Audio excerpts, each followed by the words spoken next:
Shalom, Shalom. Saya ucapkan selamat siang untuk setiap kita yang sudah ada.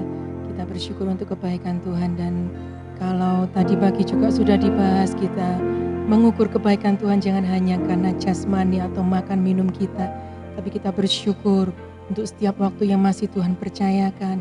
Bersyukur untuk kesehatan, bersyukur untuk keluarga, bersyukur untuk apapun yang masih ada bersama-sama dengan kita yang Tuhan percayakan. Kita mau naikkan syukur kita. Saya jemput Bapak Ibu untuk bangkit berdiri. Kita mau nyatakan, biarlah setiap saat dalam kehidupan kita boleh memuliakan Dia, dan kita katakan segala pujian hanya bagi Tuhan. Amin.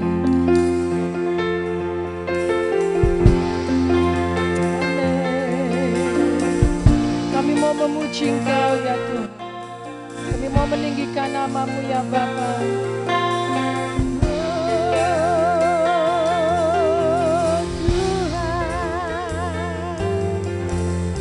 Kami ya Bapa. Amin. Ya Tuhanku, aku hendak bernyanyi bagi-Mu selama kita hidup, selama aku hidup. Ya Allahku, bawa mazmur kita di hadapan Tuhan. Hendak bermazmur bagi-Mu selagi kita masih ada, selagi ku ada.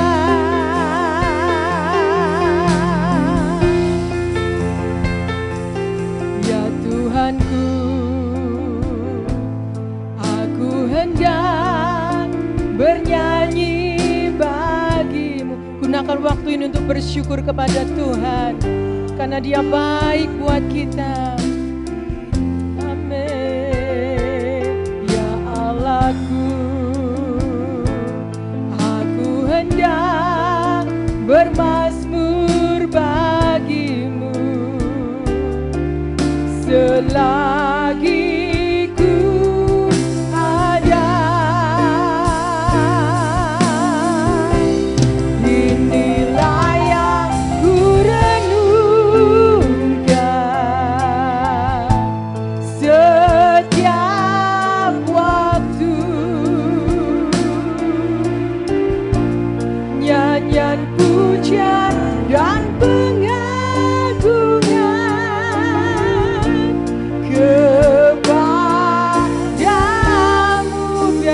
Kau mendengar setiap kami, biarlah manis Kau dengar, Tuhan, manis Kau dengar, Tuhan, dan hatiku bersuka kepadamu.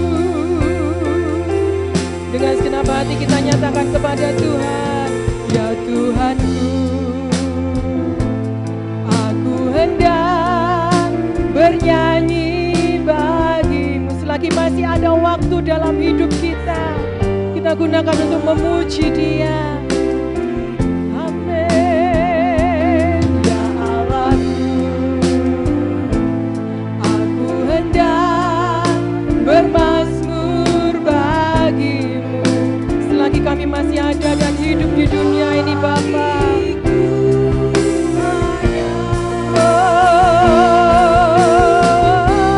Inilah yang ku renungkan,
baik Kau bagi kami Bapa.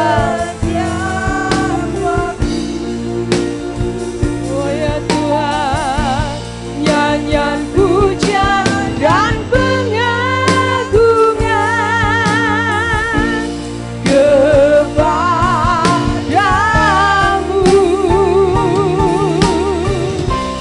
Biarlah manis Kau dengar Tuhan, manis Kau dengar Tuhan, dan hatiku bersuka kepadamu.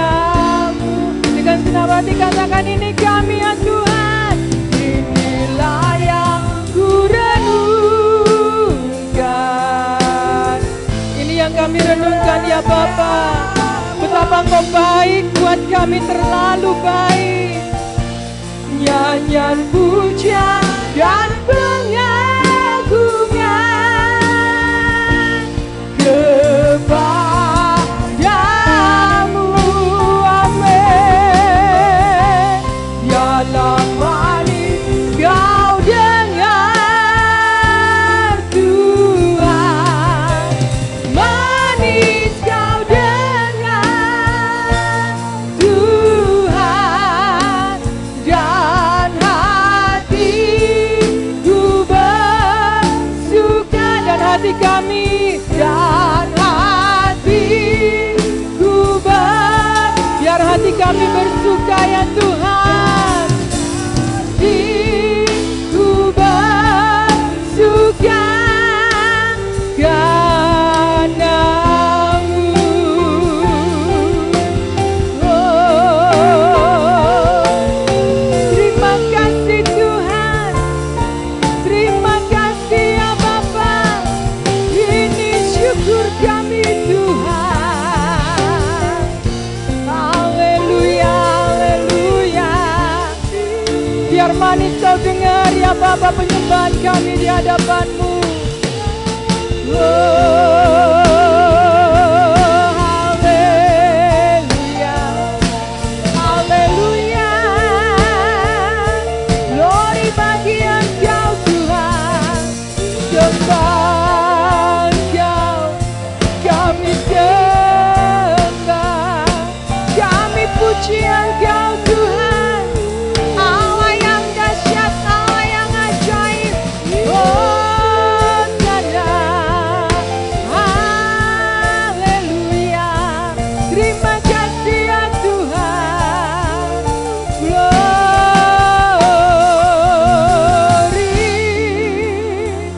sembah bagi-Mu Tuhan. Kami mau memuji Engkau Yesus. Biar kami memuji Engkau Tuhan, biar manis Kau dengar. Oh ya Yesus, ya Tuhan. Terima kasih ya Bapa, terima kasih ya Tuhan. Syukur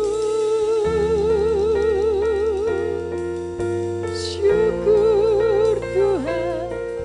Terima kasih, Engkau baik ya Bapa, terlalu baik bagi kami ya Tuhan. Terima kasih, haleluya. Kami memuji-Mu, haleluya. Ya wala-wala masik, ya wala-wala. Kami boleh sehat karena Engkau baik ya Tuhan. Kami berkecukupan karena Engkau baik ya Bapa. Ya wala-wala masik, ya wala-wala. Terima kasih ya Tuhan, terima kasih ya Bapa. Oh, Yesus. Terima kasih, syukur bagi Engkau Tuhan. Terima kasih ya Bapa, Kau baik buat kami ya Tuhan. Kami bersyukur untuk waktu-waktu yang Kau berikan. Kami bersyukur untuk setiap kepercayaan masih Engkau berikan buat kami ya Bapa. Untuk siang ini ya Tuhan kami akan memuji Engkau. Kami rindu dalam segenap jiwa kami, dengan segenap kehidupan kami memuliakan Engkau ya Tuhan. Terima kasih Tuhan, dengan segenap hati kami akan meninggikan nama-Mu. Di dalam nama Tuhan Yesus Kristus, kami berdoa dan mengucap syukur. Setiap kita yang siap muji Tuhan katakan, amin. Shalom sekali lagi. Oh kok sepi. Shalom. Ada sukacita. Gini, saya mau praktekkan ini mungkin lain daripada biasanya ya. Kita katakan kepada jiwa kita, hai jiwaku, pujilah Tuhan. Kita ucapkan itu bersama-sama ya, tirukan saya. Hai jiwaku, pujilah Tuhan. 1, 2, 3. Hai jiwaku, pujilah Tuhan. Belum semangat. 1, 2, 3. Hai jiwaku, pujilah Tuhan. Berikan kemuliaan bagi Tuhan kita. Amin. Dia Tuhan, Dia Allah kita. Dan biarlah kita memuji Dia sepanjang hidup kita. Amin.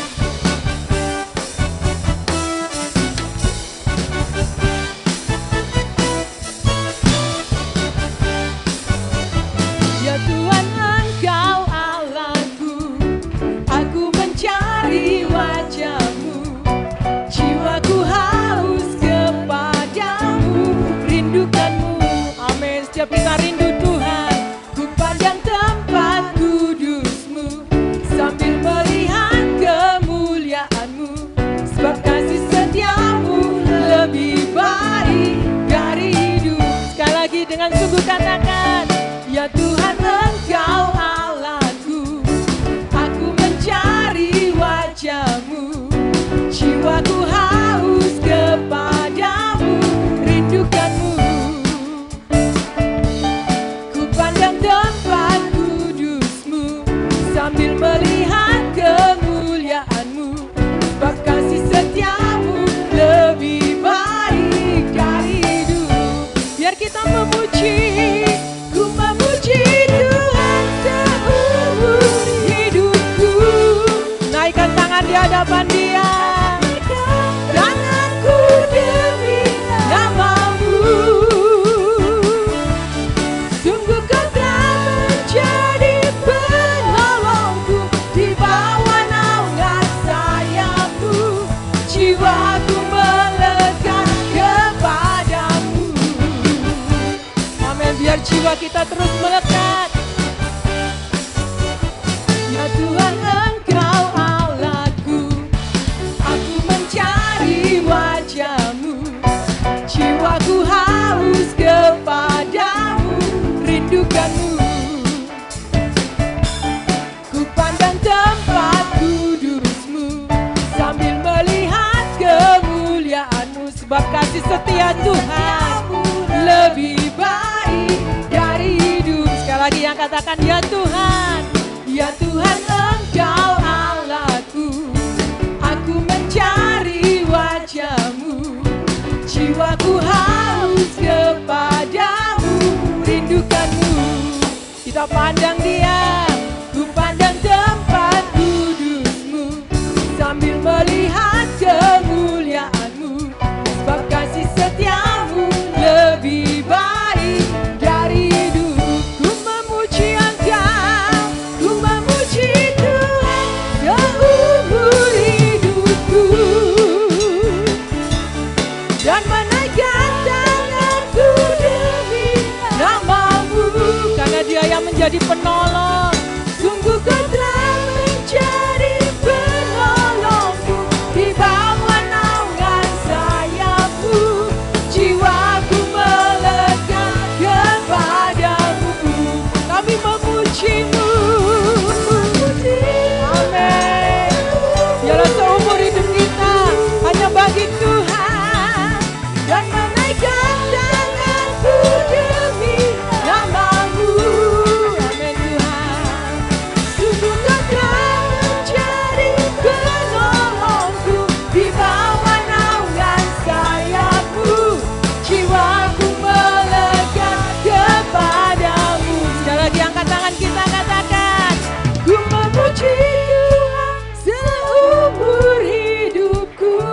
Kita naikkan tangan kita tanda hormat dan menaikkan tangan. Amin Tuhan. Karena Engkau yang menolong kami. Sungguh Kau telah menjadi penolongku. Di bawah naungan sayapmu jiwaku melekat kepadamu. Kami memuji, ku memuji Tuhan seumur hidupku. Haleluya. Karena ku demi namamu. Sungguh Kau telah menjadi penolongku. Di bawah naungan sayapmu jiwaku melekat kepadamu. Jiwa kita melekat, jiwaku melekat kepadamu. Lagi katakan, jiwaku melekat kepadamu.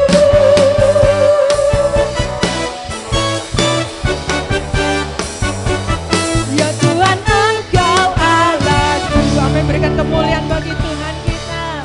Iya, kita memuji Dia, kita tinggikan Dia sepanjang umur hidup kita. Sebelum kita mendengarkan firman Tuhan, saya rindu menyaksikan sedikit ya apa yang saya alami tadi pagi gitu ya, 3:30 saya bermimpi, tidak perlu saya ceritakan mimpinya, tapi ada satu rema yang saya dapatkan bahwa kesempatan itu ada batasnya ya. Jadi kalau kita bisa berbuat baik, kita bisa lakukan sesuatu untuk orang lain, itu pun ada batasnya.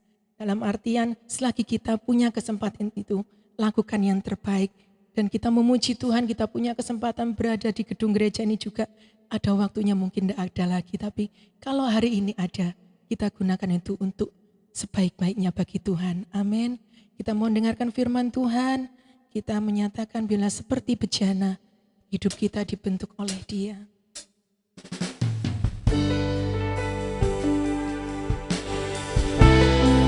Amin.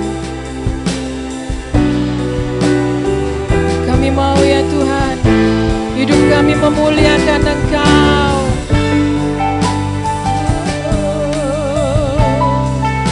Terima kasih Tuhan, bahwa kami bagaikan bejana siap dibentuk. Demikian hidupku di tanganmu. Dengan urapan kuasa Roh-Mu, ku dibaharui selalu. Jadikanku Allah, jadikanku Allah dalam rumah-Mu. Inilah hidupku di tangan-Mu. Bentuklah seluruh kehendak-Mu, pakailah sesuai rencana-Mu. Ku mau seperti-Mu, ku mau seperti-Mu Yesus. Disempurnakan selalu dalam senam jalanku, memuliakan nama-Mu.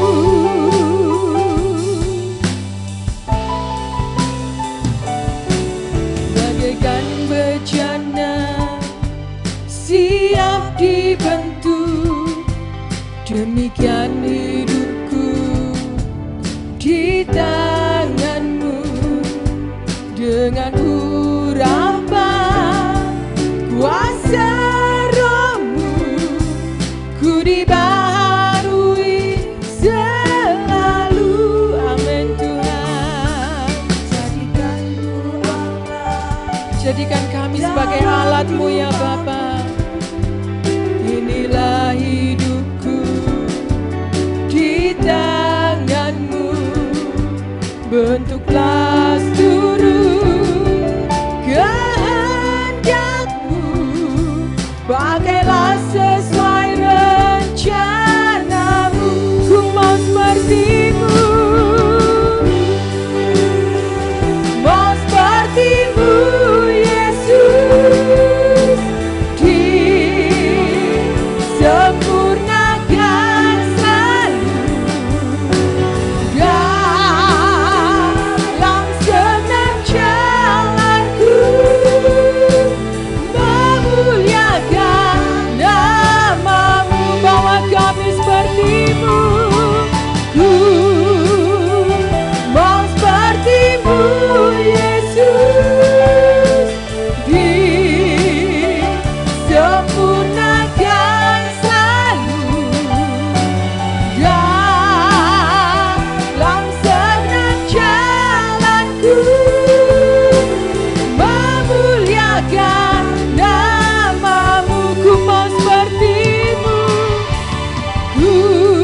Bapa di surga, kami mengucap syukur kepadamu siang hari ini. Kami tahu dari firman-Mu bahwa tidak ada sesuatu yang kebetulan di dalam Engkau. Hal-hal baik yang Tuhan izinkan terjadi dalam hidup kami, itu adalah kebaikan Tuhan, favor Tuhan, anugerah Tuhan buat kami. Dan hari ini pun kami ada karena itu. Terima kasih untuk banyak hal di dalam kehidupan kami. Kami kadang-kadang tidak bisa paham, tapi kami juga selalu kagum dengan cara Tuhan menuntun, menyertai dan menolong kami. Dan kami mau melihat itu dan izinkan kami untuk memandang keajaiban-Mu, kasih-Mu, kebaikan-Mu. Sehingga kami tahu segala sesuatu terjadi dalam kehendak Tuhan yang terbaik buat kami. Terima kasih Bapa, kami memuji nama-Mu siang ini. Dan Engkau hadir di sini, kami percaya itu. Kami undang Roh Allah yang bekerja. Oleh karena pertemuan kami tidak akan ada artinya kalau bukan karena Engkau. Hadirat-Mu yang kami perlukan untuk datang dan menjamah setiap kami. Menghampiri setiap kami dan membisikkan sesuatu kata bagi kami ya Tuhan. Menghibur, menguatkan, menolong kami dan menasihati kami sesuai dengan apa yang Bapa kehendaki dan kami perlukan. Terima kasih Bapa. Kami percaya Engkau di sini dan kami siap untuk mendengarkan. Engkau berkata-kata, berbicaralah ya Tuhan. Kami siap mendengarkannya. Dalam nama Bapa, Putra dan Roh Kudus kami sudah berdoa. Semua yang percaya katakan amin. Shalom, selamat siang Bapak Ibu yang dikasihi oleh Tuhan.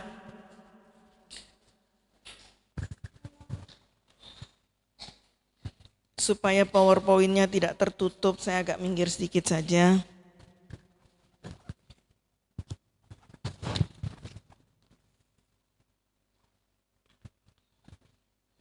Oke, tolong langsung saja dibuka.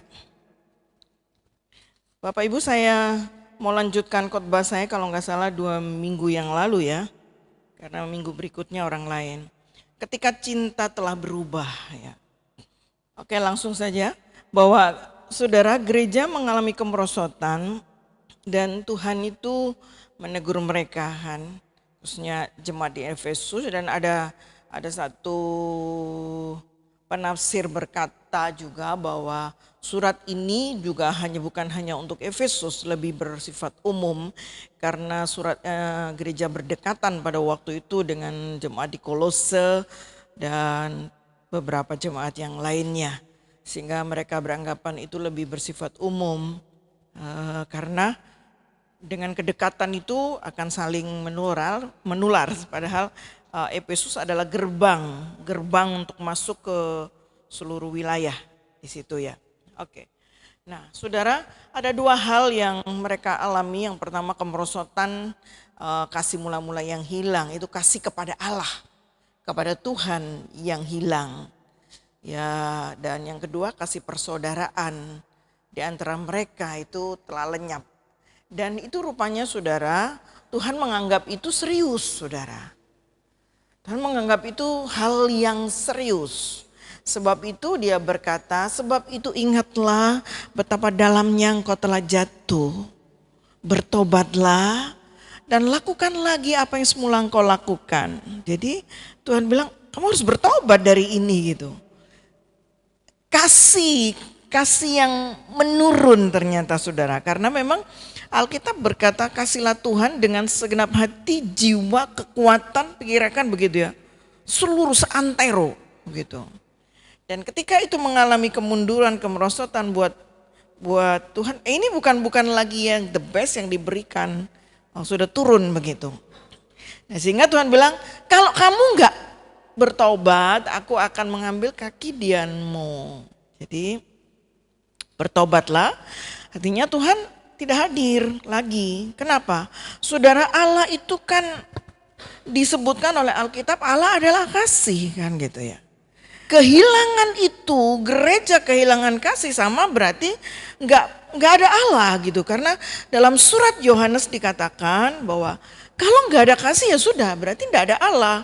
Kamu bohong ngomong tentang kamu punya Tuhan, kamu dalam Tuhan, tapi nggak punya kasih. Itu serius loh saudara. Saudara baca suratan Yohanes. Nah bilang kamu berdusta kalau kamu punya Allah, tapi kamu nggak saling mengasihi gitu. Nggak punya kasih yang prima yang dituntut Allah kepada Tuhan juga kepada sesama gitu.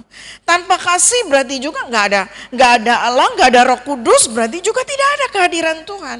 Nah yang lalu sudah sebutkan, sebuah gereja tanpa kehadiran Allah itu apa artinya?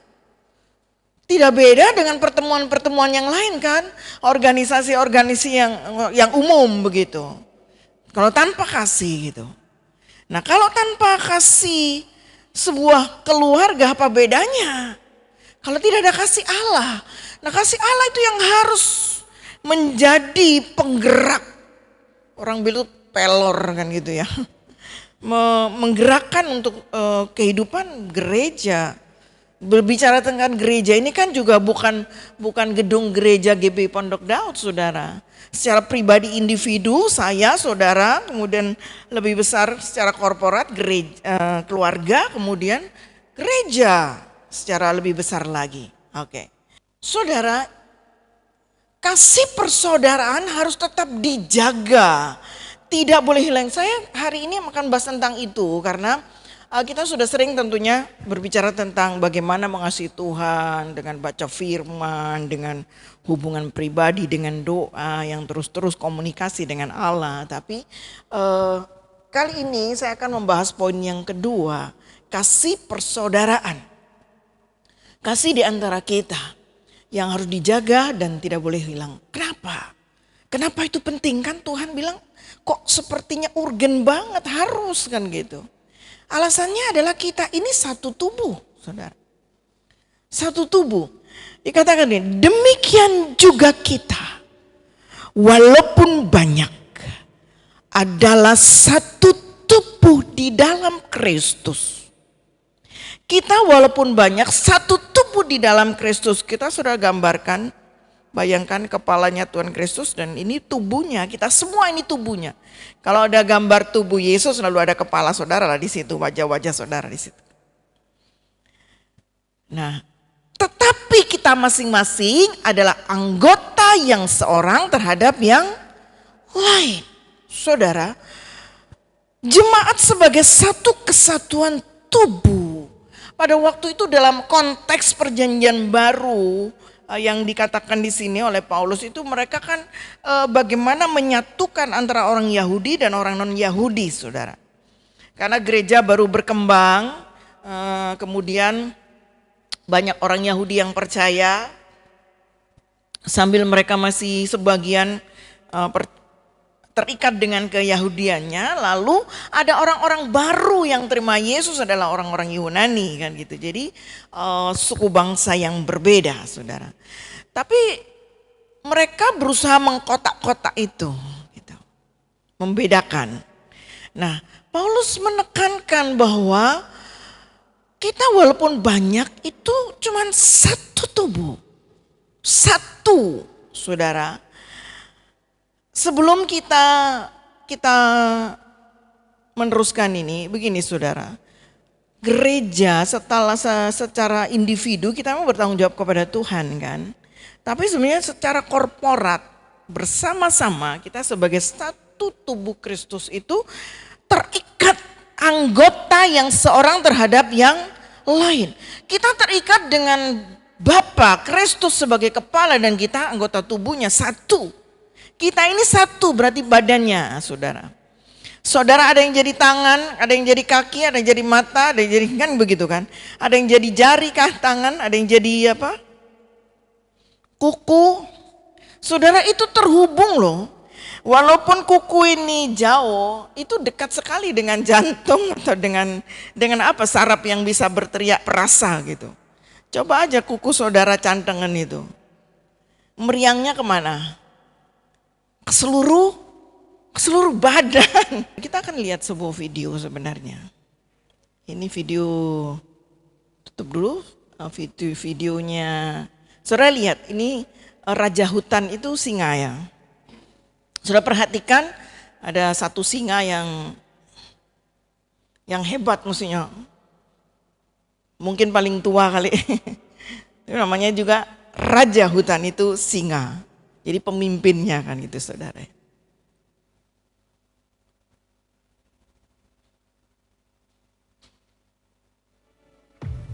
Oke, saudara, raja hutan pun ketika dia dalam penderitaan, kelelahan seperti itu butuh kawan ya.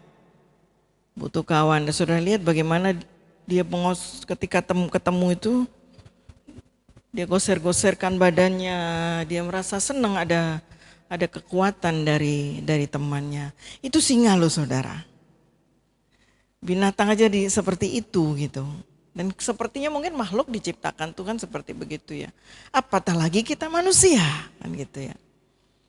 Lebih-lebih lagi saudara, kita membutuhkan orang lain untuk saling berbagi. Butuh kita pengakuan, butuh kita penghargaan, butuh kita kasih dari orang lain. Ya. Alasannya kita satu tubuh.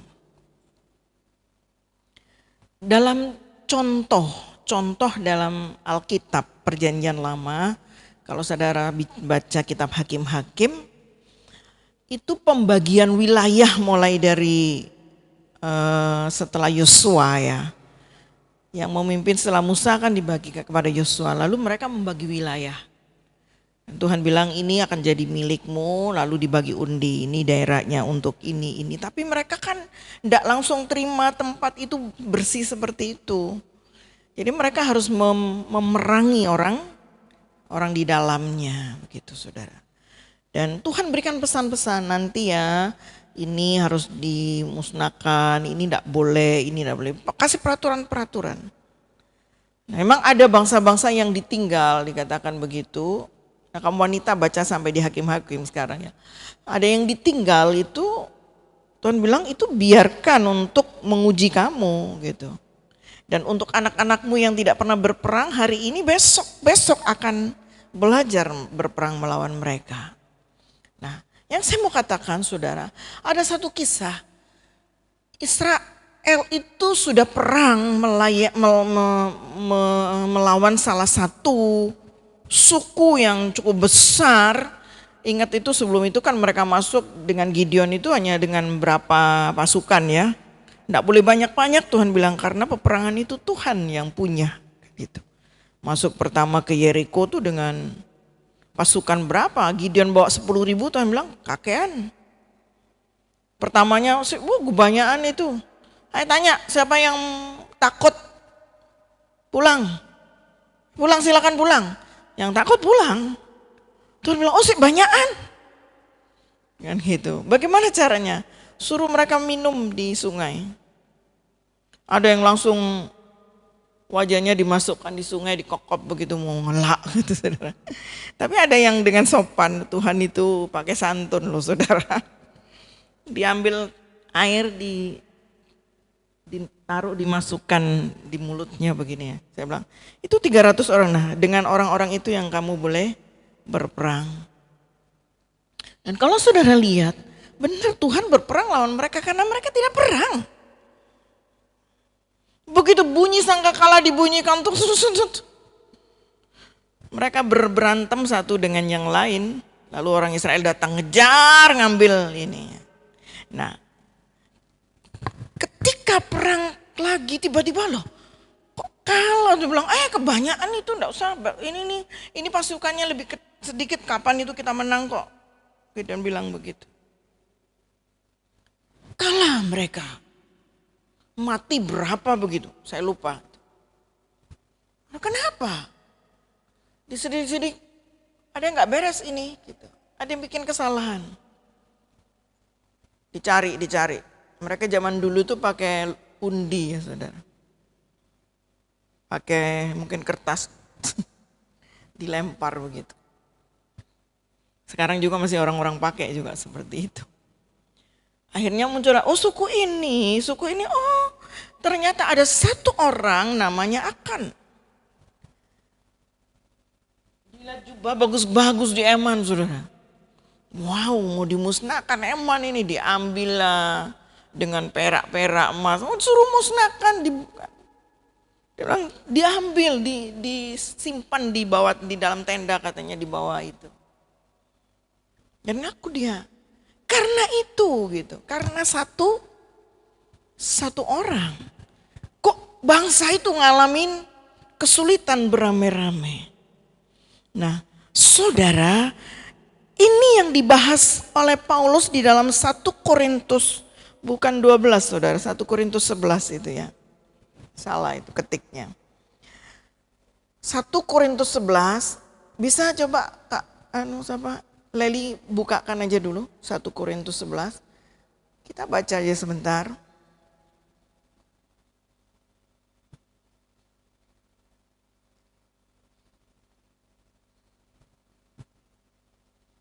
Satu Korintus 11, nah kita baca dulu ya.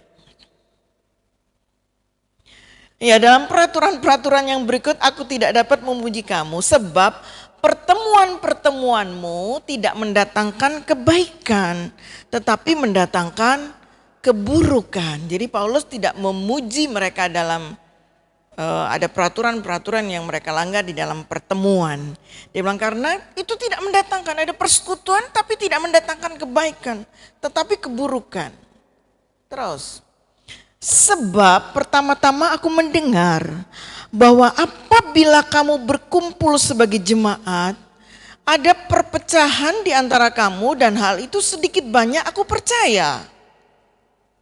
Sebab di antara kamu harus ada perpecahan supaya nyata nantinya siapakah di antara kamu yang tahan uji. Terus, apabila kamu berkumpul, kamu bukanlah berkumpul untuk memakan perjamuan Tuhan. Sebab pada perjamuan itu tiap-tiap orang memakan dahulu makanannya sendiri. Sehingga yang seorang lapar dan yang lain mabuk. Apakah kamu tidak mempunyai rumah sendiri untuk makan dan minum? Atau maukah kamu menghinakan jemaat Allah yang memalukan orang-orang yang tidak mempunyai apa-apa? Apakah yang kukatakan kepada kamu? Memuji kamu, dalam hal ini aku tidak memuji. Oke. Begini saudara, kalau saudara lanjutkan ini ceritanya tentang perjamuan kudus kan, peraturan perjamuan kudus. Perjamuan kudus di waktu itu rupanya berbeda saudara dengan yang kita lakukan sekarang. Karena kita lakukan di gereja seperti ini ya. Dulu mereka banyak di sinagoge, di rumah-rumah karena 1 tahun sekali mereka ke rumah ibadah. Dan setiap kali mereka perjamuan mereka sertai dengan makan-makan. Makan perjamuan kasih gitu saudara. Lalu mereka ada yang bawa makanan gitu ya. Saya pikir sekarang juga ada yang masih melakukannya seperti itu, bawa gitu. Nah tetapi pada akhirnya saudara, itu menjadi hal yang kurang baik karena apa? Karena ada kelompok yang membawa makanan, nah itu sudah datang lebih dulu. Nah lalu ada yang lain yang kalau di dalam Alkitab Amplified Bible ini dikatakan itu kelompok orang yang homeless. Jadi orang percaya jemaat tapi orang-orang yang tidak punya rumah. Ya karena mereka tidak punya rumah ya nggak mungkin juga punya masakan yang untuk dibawakan saudara. Gitu. Nah lama-lama mereka begini, kesuwen tidak usah nunggu mereka makan di sini. Dimakanlah makanan itu. Cuma mereka makan sampai kekenyangan, katanya sampai mabuk karena ada makan ada minum. Nah ketika yang golongan homeless ini datang saudara, sudah nggak kebagian makan. Dan mereka datang mungkin kalau sudah datang tuh kan celingak-celinguk kan. Saya pernah sampai nih pergi ke undangan. Saya pikir kalau belakang-belakang kan nggak usah antri-antri begitu ya. Saya datang Pak nih. Masuk, di situ ada tempat angpau. Ya sudah, cuman mereka bilang begini, ya sudah saya tulis masuk, saya jalan. Tidak ada yang nyuruh begini saya Pak ini toleh. Karena malu saya cepat-cepat keluar dari pintu sebelah sana. Lalu kami balik muter ngambil sepeda motor di sebelah sana lagi. Jadi Malu karena itu memang sebagian sudah kayaknya udah diringkesin ya. Tapi sih ada sih. Cuman nggak ada orang yang nyuruh gini. Bu ini kan gitu. Nggak ada. Saya jalan Pak nih. Kemana dulu gitu. Jalan mandek sedikit. Sudah cepat-cepat langsung pergi menghilang sudah. Sementara yang lain masih nyanyi-nyanyi begitu. Jadi malu sudah. Nah ini kira-kira yang terjadi seperti itu. Paulus katakan kamu memalukan mereka gitu. Buat malu. Nah apa sih sebenarnya? Kan ayat 21 dikatakan yang seorang lapar, yang lain mabuk kebanyakan. Nah, Paulus berkata bahwa perilaku mereka dalam pasal 2 ayat 22 itu memandang rendah gereja Tuhan atau menghina, saudara. Jadi sikap mereka bukan karena mereka makannya yang salah, tapi sikap mereka yang seperti kita makan tewes gak apa-apa, mereka nanti datang rusuhin kan gitu. Jadi nah Paulus bilang, loh kalau gitu ngapain kamu datang sini, bawa makan aja di rumahmu sendiri kan gitu ya saudara. Nggak usah dibawa ke pertemuan ini kan gitu. Makan aja di rumahmu supaya jangan nyakiti hati orang lain begitu. Itu yang Paulus ungkapkan saudara. Dan memang ternyata dari dalam 1 Korintus itu dari awal Paulus sudah ngomong pasal 3 kalau nggak salah. Mereka itu cenderung memang mau mengkelompok-kelompok gitu. Wis aku kelompoknya ini, aku Yunani, kamu Ibrani, kamu Yahudi, kamu Apolos, kamu Silas, kamu Paulus, dan seperti itu. Nah ini yang terjadi saudara. Dan Paulus bilang gak boleh kayak gitu. Kenapa? Karena makanya kalau saudara membaca dalam 1 Korintus 11 ayat selanjutnya di bawah. Saudara, kamu melakukan perjamuan Tuhan dan tidak mendatangkan berkat bagimu. Bagi kebanyakan kalian, artinya apa yang dialami dikatakan kamu sakit, kamu menderita ini karena hal seperti itu. Loh ini yang saya bilang kebersamaan. Karena apa? Karena ketika melakukan itu, Paulus katakan kamu sedang memandang rendah gereja Tuhan dan menghina. Gereja Tuhan itu pribadi tadi itu ya. Dan menghina dan gak boleh mestinya seperti itu gitu. Dan itu yang akhirnya mereka mengalami penderitaan-penderitaan itu yang secara kelompok kita bertanggung jawab. Jadi makanya kita nggak boleh nggak peduli gitu loh saudara. Oh yang penting aku sampai Tuhan apa gitu. Orang lain babano gitu. Enggak loh saudara. Nanti saudara akan lihat alasan yang kedua yang itu mendatangkan kebaikan buat saudara. Ini yang pertama ini kan mendatangkan keburukan kan.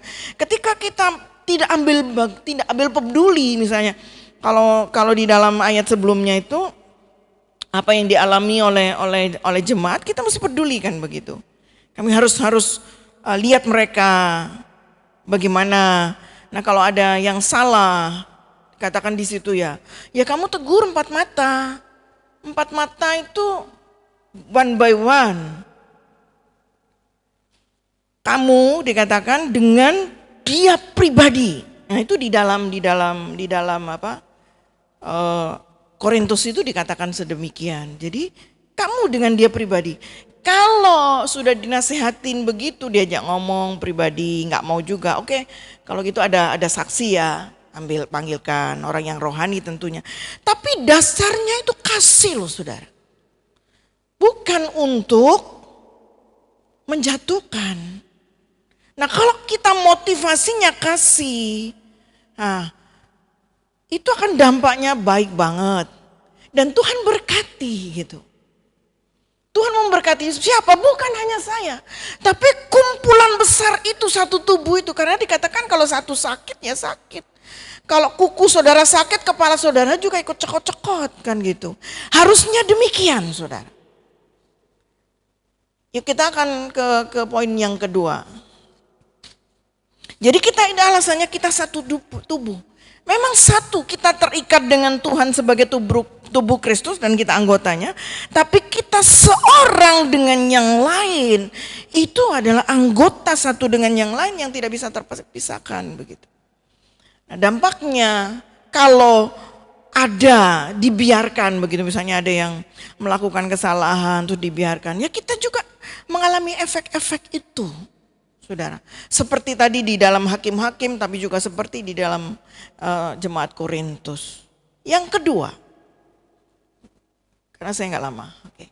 Kasih persaudaraan itu tidak boleh hilang karena ayat ini dikatakan sepakat adalah syarat untuk doa dikabulkan. Tidak ada kan orang mau berdoa itu enggak dikabulkan, saudara. Saya sedang baca kitab ini, dikatakan begini, saudara. Terjemahannya begini, aku berkata kepadamu, jika kamu setuju. Nah, kata setuju ini disebutkan harmoni bersama. Bersama membuat sebuah simfoni. Simfoni itu memakai alat yang berbeda-beda, jumlahnya banyak dan menjadi kesatuan pujian yang bagus. Kayak orkestra. Ada yang tapi semua jadi enak. Saudara dengar kalau ada musiknya Mozart. Saya pernah membaca, saudara yang punya anak baby ataupun yang mesti mulai dihamil, perdengarkan musik Mozart itu, orkestra itu. Itu katanya merangsang otaknya untuk anak itu jadi pinter. Apalagi kecil, taruh aja musik itu. Kan sekarang bisa ambil download kan, HP-nya bunyikan. Nah, itu merangsang jadi anak pinter. Dan sudah terbukti, saudara. Sudah dibuktikan dan saya juga melihat itu. Ada seperti itu. Gitu. Nah, harmoni itu bagus, dampaknya bagus luar biasa kan. Nah, dikatakan begini, jadi jika kamu setuju, kamu bersama-sama, kamu harmoni bersama, lalu bersama membuat sebuah simfoni, jadi karya yang bagus yang bisa didengar, dinikmati orang. Lalu dikatakan begini, apapun, anything, dan segala sesuatu, anything and everything ya, segala sesuatu yang kamu minta itu akan datang kepadamu oleh karena Bapa yang dari surga memberikannya, melakukannya.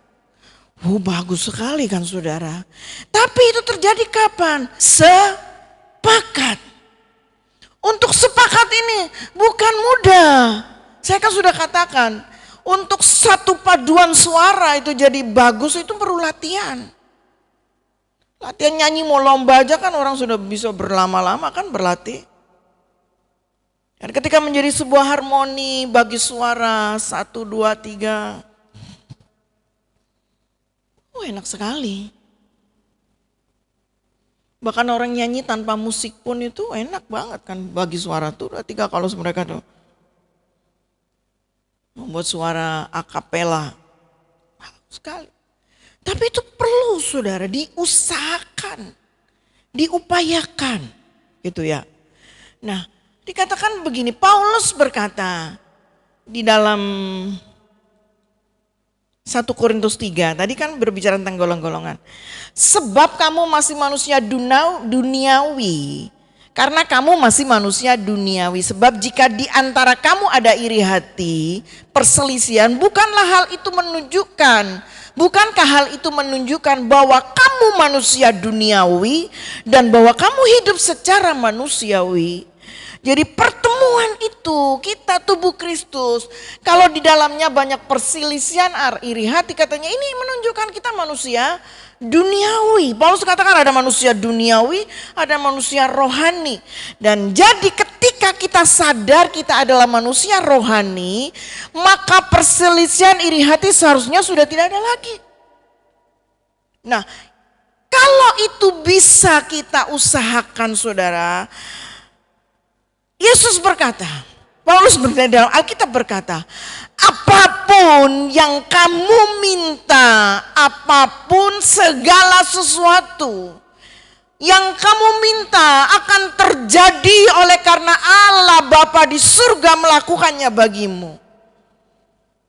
Saudara, kita pengen seperti itu bukan? Saya pengen banget saudara. Kalau itu memang kita pingin dan itu terjadi dalam hidup, kita gak bisa sendiri, bodoh amat. Yang penting gua aja serius sama Tuhan, gak bisa begitu kita udah dengar firman Tuhan. Kita harus ikut terlibat. Sedih mestinya kalau yang lain lagi sedih. Susah mestinya kalau yang lain sedang susah. Kalau orang yang lain lagi berbuat salah, ya kita ikut sedih mestinya begitu ya. Dan menolong bagaimana caranya mengangkat. Dan itu bukan dikerjakan oleh suatu orang, saudara. Itu kira-kira yang sebenarnya sekarang lagi oleh GBI sedang didengungkan. Sehati menuntaskan amanat agung. Kingdom, harvest, discipleship. 3, membangun kerajaan Allah. Menjangkau jiwa-jiwa, harvest penginjilan. Discipleship, membangun murid-murid Tuhan. Karena memang itu yang Tuhan mau. Dan 3 ini yang sedang digumulkan oleh Gereja Betel Indonesia dari pusat, dan kiranya dia berharap bahwa gereja-gereja lokal juga bisa ikut dalam visi itu. Membangun tubuh Kristus untuk menuntaskan amanat agung. Orang sudah ngomong bahwa Tuhan mau datang, ya tapi kita gak bisa bilang tahunnya kapan-kapan. Kan Tuhan bilang semua datang seperti pencuri kan. Sudah dikatakan seperti Nuh, kau bilang mana ada hujan, Nuh diejek-ejek kok, mana ada Tuhan datang. Gak ada, ngapain Nuh gila bikin kapal di atas gunung.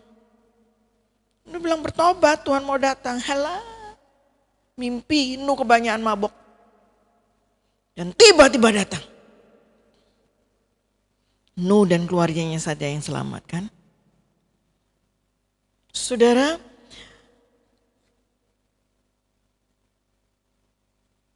Tuhan ingin hidup kita sebagai gereja. Ya, identitas kan dibilang bukti bahwa engkau ada Allah kan, ada kasih. Bahkan dunia bisa mengenal kamu kalau kamu saling mengasihi satu dengan yang lain. Saya pikir ini kalimat yang sudah sejak zaman Bahulek didengungkan tentang kasih begitu saudara. Tapi entah seberapa jauh kita sudah melangkah hidup di dalam itu. Kasih yang sejati, yang sungguh, yang Paulus katakan tidak berpura-pura, saudara. Dan efeknya, dampaknya, dia bilang, wow, kalau itu doa-doa dikabulkan, orang yang sakit disembuhkan, orang yang frustasi ditolong, orang yang kerasukan dilepaskan, dan itu hal-hal seperti begitu tuh secara bersama, dan itu menyukakan loh saudara. Menggembirakan, sangat menggembirakan. Saya dengar kesaksiannya gereja sebenarnya nggak tahu apakah itu sampai sekarang, tetapi gereja di Korea gerejanya itu luar biasa, baru mendengar cerita itu luar biasa begitu. Orang-orang, wanita, muda, bukan tua-tua. Ya, sekarang bukan waktunya untuk kita santai-santai jadi anak Tuhan, saudara. Saya dikasih video-video, dikirim-kirimi berapa teman-teman, ya teman-teman anak hamba Tuhan, teman-teman juga dari gereja ini yang sering kontak dengan saya. Saudara, bahwa iblis itu serius loh bekerja untuk berjuang menjatuhkan saudara. Ada salah satu anak Tuhan yang mengalami COVID sudah hampir mati karena saturasinya tinggal 30%, tapi enggak mati. Dokter bilang musuhnya rusak semua. Tapi di saat seperti itu justru Tuhan datang hampiri dia, bawa dia ke surga. Dan dikembalikan dengan saturasi 70 dan perlahan-lahan akhirnya sembuh, sekarang sembuh. Kejadian itu bulan September, di Bali ketika Bali masih hitam-hitamnya. Nah, berapa orang mengatakan seriuslah sama Tuhan. Serius sama Tuhan ya saudara, membangun hubungan pribadi dengan Tuhan yang tidak ala kadarnya. Bukan banyak orang membaca, tapi baca Alkitab kan baca bukan sekedar, maksud saya ya target baca. Tapi kan baca Alkitab itu ada berapa fungsi di 1 Timotius 3 ayat 16 itu ya. Bermanfaat untuk mengajar, menasihati, menegur, mengingatkan. Harusnya ketika membaca firman Tuhan itu sudah bertanya, Alkitab ini mengajarkan apa sih dengan saya? Alkitab ini mengingatkan saya tentang apa? Apa dari bagian hidup saya yang tidak sesuai yang Alkitab ini minta supaya saya berubah? Apa yang mensupport saya, memberikan kekuatan, semangat, gairah? Nah itu semua dipertanyakan sehingga Alkitab ini berbicara dan melakukan karya dalam hidup kita. Alkitab kan bermanfaat, dikatakan sangat bermanfaat. Karena itu ilham Roh Kudus yang di situ. Ketika saudara sekedar membaca ya. Tapi kalau sudah mau Tuhan ngomong sesuatu bagiku. Anugerah Allah itu terjadi. Saudara percaya saya itu orangnya kan tidak gampangan juga banyak nubuat begini. Tapi ada satu ibu yang menyampaikan pesan Tuhan dan saya clear karena saya bilang sesuai dengan pemahaman Alkitab begitu. Dan memang dunia ini kan memang nggak mungkin lebih baik kan. Buktinya loh sekarang tenggelam di mana-mana. Saya bilang emanira mobil sudah kena air seperti itu pasti nayeng kan ya. Mesinnya udah harga turun segala macam. Barang-barang sudah enggak bisa lagi, kasur mana bisa dipakai lagi saudara. Nah orang sudah susah dapat uang, pengeluaran seperti itu, sulit kan. Dia bilang gitu hanya favor anugerah Tuhan. Tuhan pernah bilang, aku akan membuat perbedaan. Orang yang sungguh-sungguh dan yang tidak. Itu firman, itu bukan Tuhan pilih kasih saudara. Kan firman Tuhan katakan bahwa Tuhan memberi upah kepada sungguh-sungguh mencari Dia. Nah kalau yang sungguh-sungguh dan yang tidak sungguh-sungguh disamakan ya itu Tuhan tidak adil. Karena justru adil karena dia yang sungguh-sungguh. Serius. Ada satu kata yang saya sekarang ini saya dengungkan. Maksudnya saya terima kata itu bahasa Inggris ternyata. Saya baru dengar, saya bertanya anak saya. Kamu pernah dengar kata ini, serendipity? Saya bilang enggak. Kebaikan yang terjadi dengan tiba-tiba tanpa mengusahakannya. Dan itu hanya jadi karena anugerah Allah. Dan tiba-tiba itu kebaikan, sudah enggak usahakan. Kok tiba-tiba? Nah berapa hari yang lalu saya tulis itu di status saya. I trust you, Lord. Saya cuma cerita satu aja ini untuk membuktikan bahwa itu benar saudara. Bulan ini pengeluaran saya cukup banyak. Nah, semua itu kan sudah diatur ya. Kalau saudara planning kan ada pos-posnya kan. Ini pendapatan kita sebulan lalu ada posnya masing-masing begitu. Ketika ada pengeluaran yang lain itu kan namanya defisit ya. I trust you Lord. Serendipity. Saya sebelum Ellen menikah itu saya barengi dia jalan karena memang saya juga kepengen jalan, gak ada temen. Helen Pakile. Jadi karena baju mantennya sesek, dan mami ini sesek ini berjuang untuk cukup, jadi jalan. Oke dia rajin jalan sama saya jalan di lapangan, di alun-alun pernah pindah di lapangan. Sampai di sana saya ini orangnya kan memang gak bisa diam kalau ketemu orang saudara. Ada seorang bapak umurnya 72 tahun. Dia jalan pakai mondar-mandir hanya di situ aja di tempat yang ada lantainya. Saya bilang kok di situ aja Pak? Saya bilang iya. Kaki saya ini dia ceritakan bahwa dia diabetes, kakinya itu sering panas gini. Saya bilang nanti melempuh loh, saya bilang. Oh enggak, justru diukur katanya gitu. Ngobrol. Besok lagi ketemu lagi ngobrol. Saya enggak cerita siapa-siapa. Saya tanya ini siapa? Oh, saya bilang anak asuh. You berapa orang di rumah? Banyak Pak. Kerja apa suami? Sosial. Saya tidak menceritakan doa kami hamba Tuhan. Kan juga oh iya itu sih sehingga apa swasta tapi Pak bukan punya pemerintah. Saya bilang gitu. Oke jalan-jalan lagi. Tiba-tiba besoknya dia bilang begini. Nanti kapan-kapan kalau pandeminya kita makan, kamu sukanya makan di mana? Saya bilang ayam goreng Persipro. Ayamnya besar, enggaknya murah. Saya bilang Persipro ya. Nah, semi pro biasanya orang bilang begitu. Terus, oh iya saya juga suka katanya. Kapan di sana ya? Iya ada Pak, saya gitu.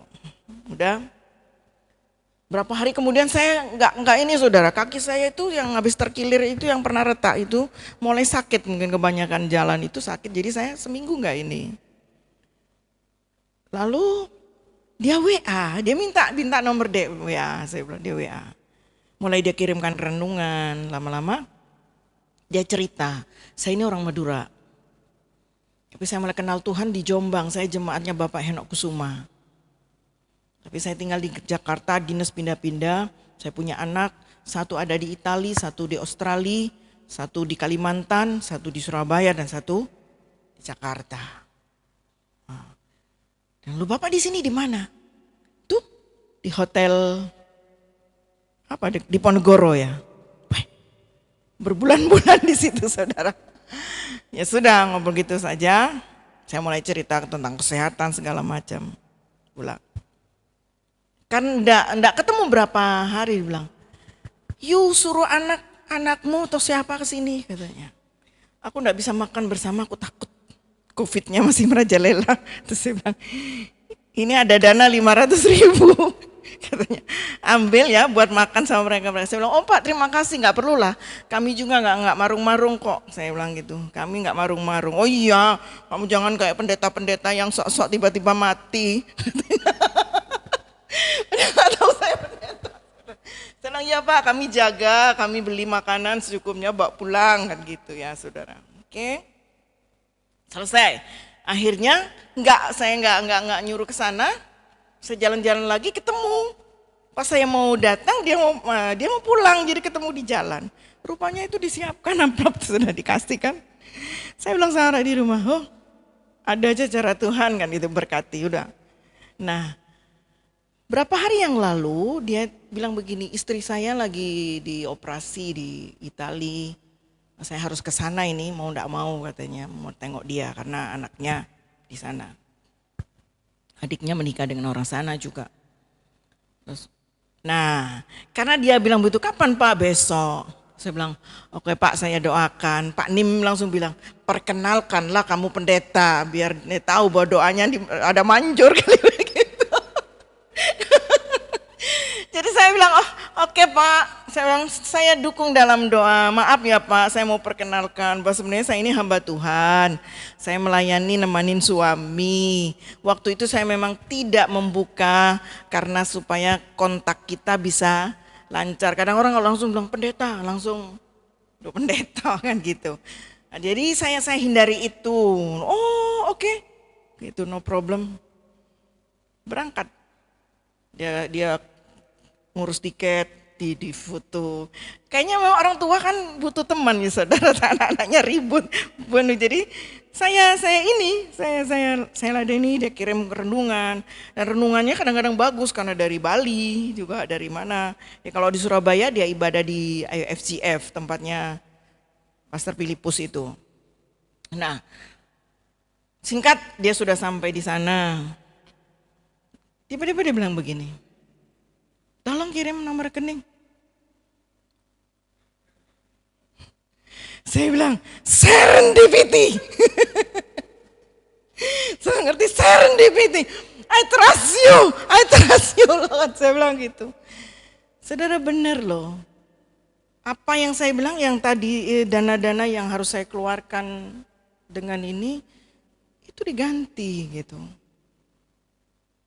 Dan saya semakin berkata, "Tuhan, saya enggak ngomong ini loh saudara, ini saya orang paling ini sebenarnya anti ngomong masalah-masalah materi ya kan. Tapi tadi Pak Nim bilang orang-orang Israel itu ngukur Tuhan dengan materi." Oh ya apa kan begitu. Ya, tapi bagaimana Tuhan melakukan sesuatu yang saya bilang iya Tuhan. Dan saya ucapkan itu sudah. Tuhan anugerahmu tetap berlaku. Favornya Tuhan. Tapi itu saudara, ya jaga hati, jaga hidup untuk bersekutu dengan Tuhan. Hilangkan marah, hilangkan dendam, hilangkan iri hati. Pokoknya semua, saudara, yang paling menggerogoti kita itu sebenarnya kan bukan dosa-dosa perbuatan sebenarnya.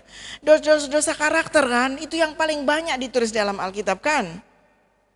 Ya toh? Kemarahan, ke apa dengan teman, dengan ini segala macam. Ya kita berusaha untuk itu. Minta anugerah Tuhan, yang penting lapanglah. Perbanyak rasa syukur, kan selalu kata-kata sekarang tuh banyak sekali hal-hal seperti itu untuk membangun kita. Dan begitu. Tapi percayalah bahwa itu yang dialami oleh Ruth. Kapan-kapan saya mau khotbah tentang itu, saudara. Tiba-tiba yang saudara bikin kaget tetapi menyenangkan begitu. Dan itu perbuatan Allah, saudara. Amin. Perbuatan Tuhan. Lu saya orang mau ngasih uang lo nggak kenal akrab. Kalau kenal akrab terus tahu pergumulan teman itu bisa, saya tidak pernah cerita. Dari dulu saya bilang saya tidak pernah menceritakan pergumulan-pergumulan begitu. Saya mencoba untuk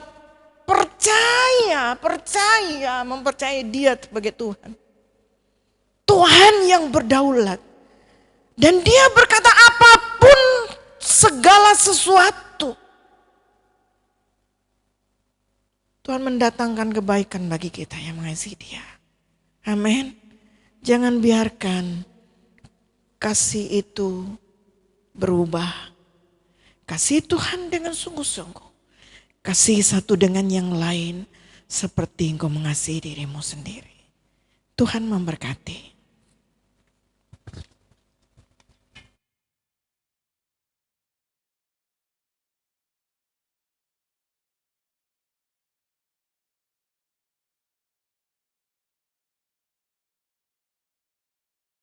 Nama Dia seperti air yang mengalir di hatiku.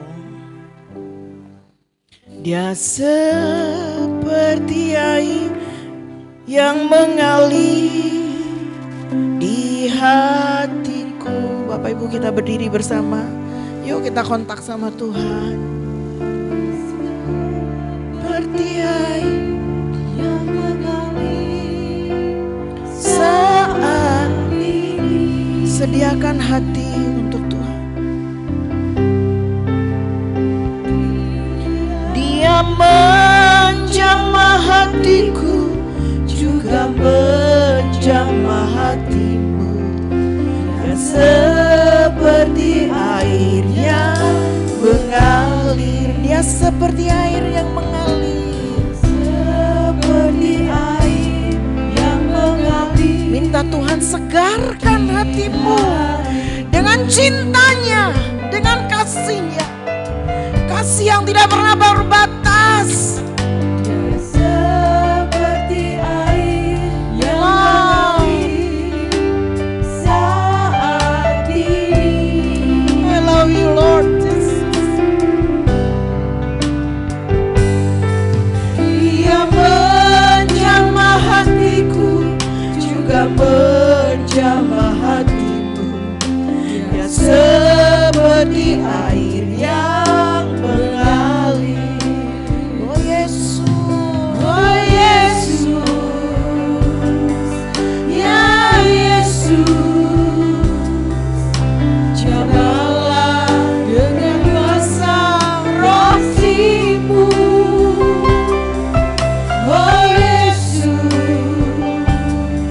ya Yesus,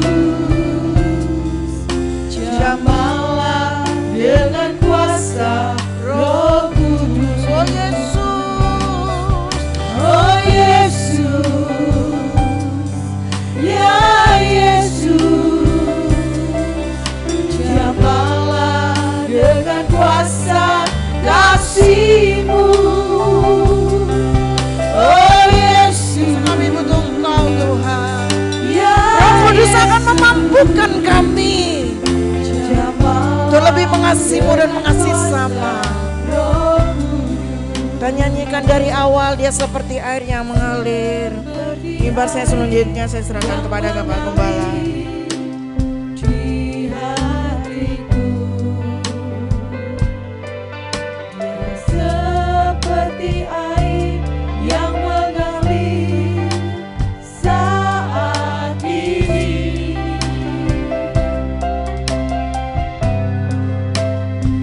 Di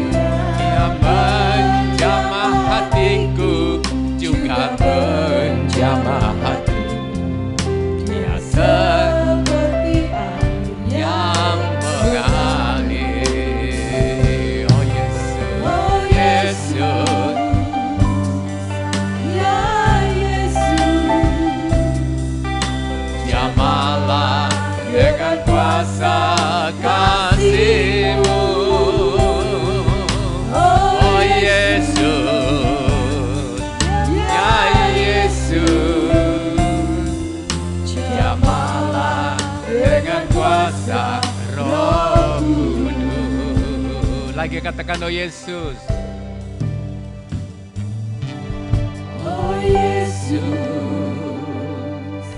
ya Yesus, jamahlah dengan kuasa kasih-Mu.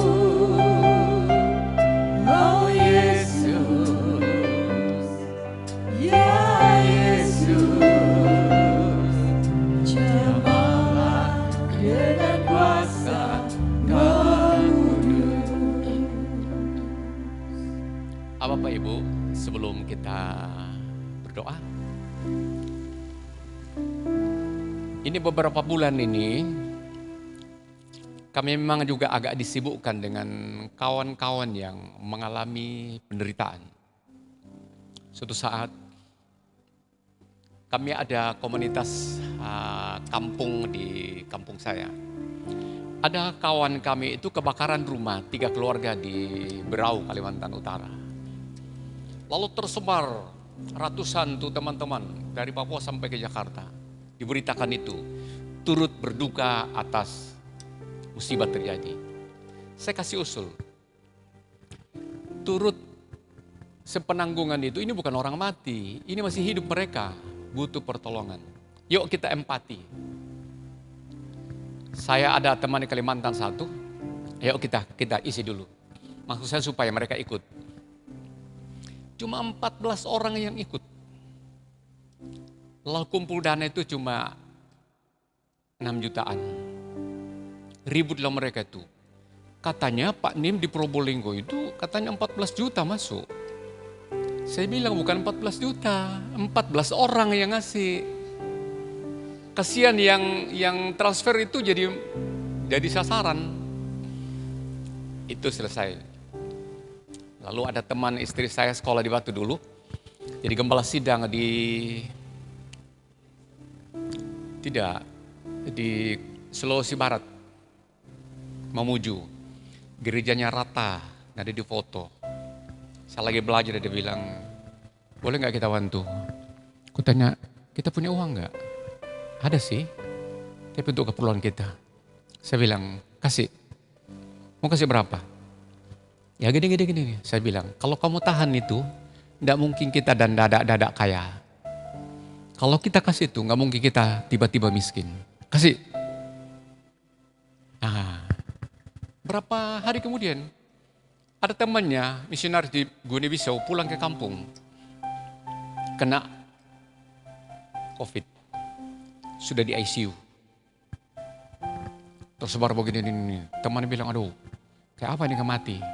Datang lagi bilang, Pak, boleh gak kita bantu? Saya bilang, no, bantu gimana?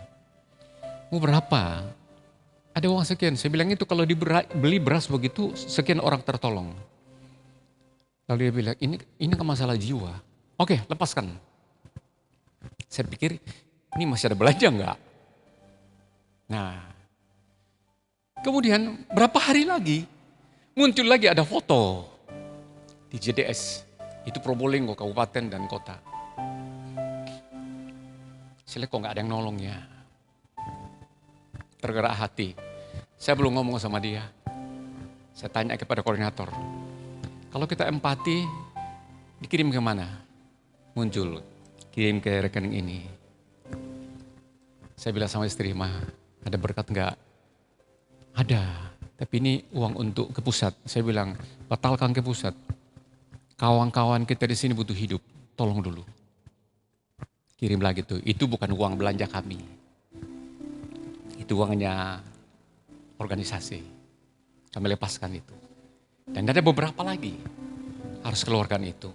Saya juga pikir ini, masih bisa kita hidup apa enggak. Tapi dengan asik aja dia bilang, Tuhan itu baik. Saya baru dengar tadi itu, serendipity itu. Berita dada itu. Kenapa di rumah kau gak bilang sama aku? Serendipity. Gak tahu bagaimana dia punya iman itu. Saya percaya Bapak Ibu, pada masa pandemi begini kan kita memang kesulitan ya. Tapi tolonglah saudara kalau masih hidup baik-baik. Tadi Miss Lisa bilang, tidak selamanya kesempatan itu ada. Bangga kalau ada kesempatan kita pakai. Amin. Ayo, sambil kita persembahan, kita pegang persembahan kita dan kita berdoa untuk teguhkan firman Tuhan.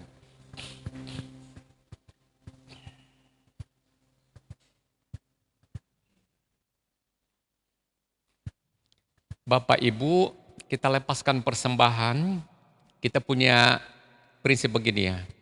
Lepaskan persembahan ini tidak boleh lata ya. Harus mikirin, masih ada nggak setelah ini. Kecuali memang itu caranya Tuhan, ya spontan. Tapi harus diatur secara baik. Jangan sampai kita kelabakan. Tetapi saudara, bekali persembahan itu dengan nilai, bukan jumlah. Hatimu lepas apa enggak? Tuhan tidak akan membuat engkau sengsara karena persembahan. Dan Tuhan tidak akan mencelakakan. Mari kita angkat. Bapakku, kesempatan adalah sesuatu aset yang tiba-tiba hadir dan kadang-kadang tiba-tiba hilang. Berikan kami bijak supaya setiap kesempatan itu bermanfaat buat kami. Karena bertalian dengan keputusan dan pilihan. Tolong Tuhan setiap kesempatan kami bawa di hadapan Tuhan supaya kami pakai secara benar. Terima kasih Tuhan buat firman hari ini, baik pagi siang. Kami percaya sore memberkati kami semua. Yang hadir di dalam rumah Tuhan, yang online kiranya kami semua serius. Kami akan belajar dekat kepada Tuhan. Terima kasih Tuhan, kami tidak kebanjiran dan banyak lagi petaka tidak menghampiri kami. Kami percaya Tuhan tetap menjaga. Kami doakan saudara-saudara kami yang kena musibah. Mereka di Kerawang, mereka di Jakarta, tolonglah mereka semuanya. Lindungi Tuhan, kena gempa dan banyak lagi. Sekarang persembahan ini kami melepaskan. Kami hantar di haribaan Bapa dengan rendah hati, dengan ikhlas. Tuhan berkati setiap keperluan kami, pekerjaan kami, kebutuhan kami, anak sekolah, kebutuhan di rumah, pekerjaan dan ibadah. Tolong keluarga kami, negara Indonesia diberkati Tuhan. Mari kita tadakan kedua tangan kita dengan iman kita. Sesuai dengan iman percaya saudara, terimalah berkat dari Allah, dari Bapa, dari Kristus, dari Roh Kudus. Berkat ini sudah dirasakan oleh Abraham, Ishak dan Yakub, dan kita anak-anak cucunya mendapatkannya atas nama Tuhan Yesus Kristus. Haleluya, haleluya.